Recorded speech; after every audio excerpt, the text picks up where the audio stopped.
Hello dear students, welcome to Pratima maths classes. तो आइए exercise 3.3 के हमारे 3 पार्ट बचे हुए थे। आज की वीडियो में हम उनको कवर कर लेते हैं।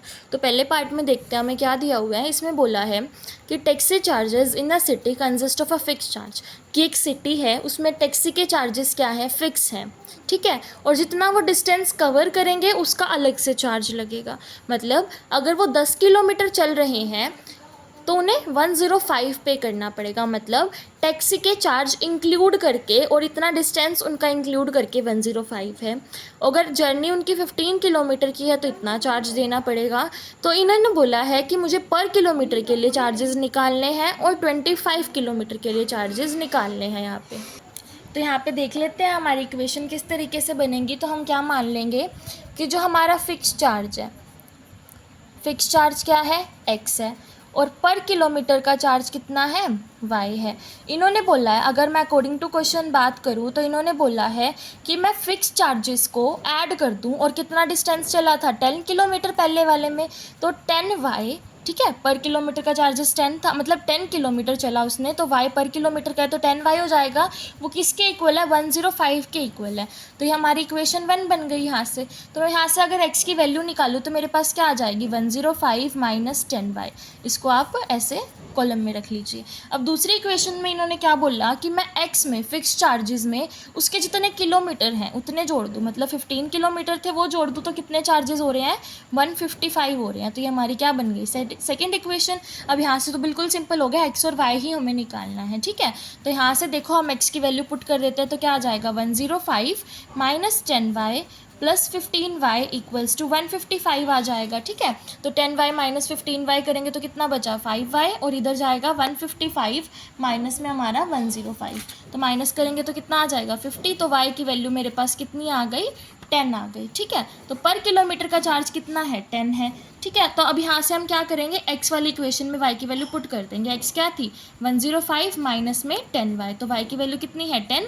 तो 105 माइनस में 10 इंटू 10 कितना हो जाएगा, 100। तो यहाँ से x की वैल्यू मेरे पास कितनी आ जाएगी, 5। मतलब फिक्स चार्जेस कितने थे उसके, 5 थे। और पर किलोमीटर चार्जेस कितने थे बच्चे, यहाँ पे 10 थे। इन्होंने मुझे बोला था मुझे 25 के लिए निकालना है, 25 किलोमीटर के लिए निकालना है। तो 25 किलोमीटर के लिए निकालेंगे तो पर किलोमीटर उसमें मल्टीप्लाई कर देंगे। तो 25 इंटू 10 करेंगे तो कितना आ जाएगा मेरे पास यहाँ पे 250, और ऐड कर देंगे उसके फिक्स चार्जेस, मतलब 5 ऐड कर देंगे तो 255 रुपीज़ हमारा क्या आ जाएगा, यहाँ पे आंसर आ जाएगा। तो इस तरीके से आपको ये क्वेश्चन सॉल्व करना था। अब हम चलेंगे नेक्स्ट पार्ट की तरफ। अब हम अगला पार्ट देख लेते हैं। अगले पार्ट में इन्होंने क्या बोला है कि अगर मैं 2 ऐड कर रही हूँ न्यूमरेटर में और 2 ही ऐड कर रही हूँ मैं डिनोमिनेटर में, तो मेरा फ्रैक्शन 9/11 बन रहा है। और अगर मैं 3 ऐड कर रही हूँ न्यूमरेटर में और 3 ही ऐड कर रही हूँ मैं डिनोमिनेटर में, तो मेरा फ्रैक्शन 5/6 बन रहा है। तो मुझे वो फ्रैक्शन निकालना है, ठीक है। तो यहाँ पे देखो फिफ्थ पार्ट हम किस तरीके से करेंगे, हम लेट कर लेंगे। लेट न्यूमरेटर भी मेरे पास क्या है, x है, और डिनोमिनेटर भी मेरे पास क्या है, y है। तो इन्होंने बोला मैं x में भी 2 ऐड कर रही हूँ, डिवाइड में डिनोमिनेटर नीचे आता है, y में भी 2 ऐड कर रही हूँ, तो मेरी फ्रैक्शन क्या बन रही है, 9/11। तो इसको मैं क्रॉस मल्टीप्लाई करके यहाँ पे सॉल्व कर लूँगी। तो 11 इंटू एक्स प्लस 2, और इधर आ जाएगा 9 इंटू वाई प्लस 2, ठीक है। तो यहाँ पे बन जाएगा 11x प्लस में 22, और इधर बन जाएगा 9y प्लस में 18, ठीक है। तो यहाँ पे हम सॉल्व कर लेंगे तो यहाँ पे आ जाएगा 11x equals to 9y plus 18 minus 22, तो ये बन जाएगा -4, और यहाँ पे 9y equals to 11x। x क्या आ जाएगा, 9y माइनस 4 डिवाइड बाय 11। तो ये मेरी आ गई यहाँ पे x की वैल्यू। तो अब मुझे क्या करनी है, पहले x की वैल्यू निकाल ली सिंपल आपने पहले। अब हम चलते हैं दूसरी वाली टर्म की तरफ। ये तो हमारी फर्स्ट इक्वेशन थी, अब दूसरी इक्वेशन बना लेते हैं। दूसरी इक्वेशन मेरे पास किन्होंने क्या बोला था, x में 3 ऐड कर रही हूँ, y में भी 3 ऐड कर रही हूँ, तो मेरे पास क्या बन रहा है यहाँ पे 5/6 बन रहा है। तो यहाँ भी क्रॉस मल्टीप्लाई कर देंगे तो 6 इंटू एक्स प्लस 3, और इक्वल्स टू किसके, 5 इंटू वाई प्लस 3। तो 6x प्लस में 18, और इधर आ जाएगा 5y प्लस में 5 3 ज़ा 15, ठीक है। तो यहाँ पे हमारे पास इक्वेशन क्या बन गई, 6x माइनस 5y, 18 माइनस 15 आ जाएगा 3। तो ये हमारे पास आ गई सेकेंड इक्वेशन। तो अब मैं क्या करूँगी, जो हमने x की वैल्यू निकाली मैं इस इक्वेशन में क्या कर दूँगी, पुट कर दूँगी यहाँ पे। तो 6 इंटू में क्या था 9y minus 4 divide by 11 minus में 5y इक्वल्स टू -3। तो ये बन गया हमारे पास। अब हम क्या करेंगे, इसको अंदर की तरफ मल्टीप्लाई कर लेंगे। 6 9 सा कितना हो जाएगा 54y, 6 4 सा कितना हो जाएगा मेरे पास 24 डिवाइड बाई 11 माइनस में 5y इक्वल्स टू -3। अब यहाँ पे हम 11 को क्या ले लेंगे, एलसीएम ले लेंगे। तो ये इक्वेशन आई थी हमारे पास, यहाँ पे हम 11 को एलसीएम लेंगे तो मेरे पास क्या बन जाएगा, 11 एलसीएम लिया तो 54y माइनस में 24, अब यहाँ पे 11 मल्टीप्लाई होएगा तो -55y इक्वल्स टू -3। तो 11 को इधर भेजूँगी तो क्या हो जाएगा -33। 54y में से 55y माइनस करेंगे तो 1 ही आएगा मेरे पास, और यहाँ पे 1y मतलब, और यहाँ पे -24 एज इट इज़। तो y क्या आ जाएगा -33 प्लस में 24। तो माइनस करेंगे तो 9 आ जाएगा। y की वैल्यू क्या आ गई 9। अब y की वैल्यू x में सिंपल हम पुट कर देंगे। तो x हमारे पास क्या था 9y माइनस 4 डिवाइड बाई 11, 9 9 जा हमारा कितना हो जाएगा 81 माइनस 4 डिवाइड बाई 11, 81 माइनस 4 मेरे पास कितना आ जाएगा 77 डिवाइड बाई 11, इसको काटेंगे तो 7 पे कट जाएगा, x की वैल्यू आ गई 7। तो x हमारा क्या था न्यूमिनेटर, y हमारा क्या था डिनोमिनेटर, मतलब हमारा फ्रैक्शन क्या बन गया 7/9। So this is the answer for the required question. अब हम चलेंगे बच्चे लास्ट पार्ट की तरफ। तो अब हम देख लेते हैं बच्चे नेक्स्ट पार्ट। नेक्स्ट पार्ट में हमें क्या बोला है, 5 years हेंच मतलब 5 साल बाद जो जैकब की एज है वो 3 टाइम्स हो जाएगी उसके सन की एज के। एंड 5 years अगो मतलब 5 साल पहले जैकब की एज क्या थी 7 टाइम्स थी उसके सन की एज की।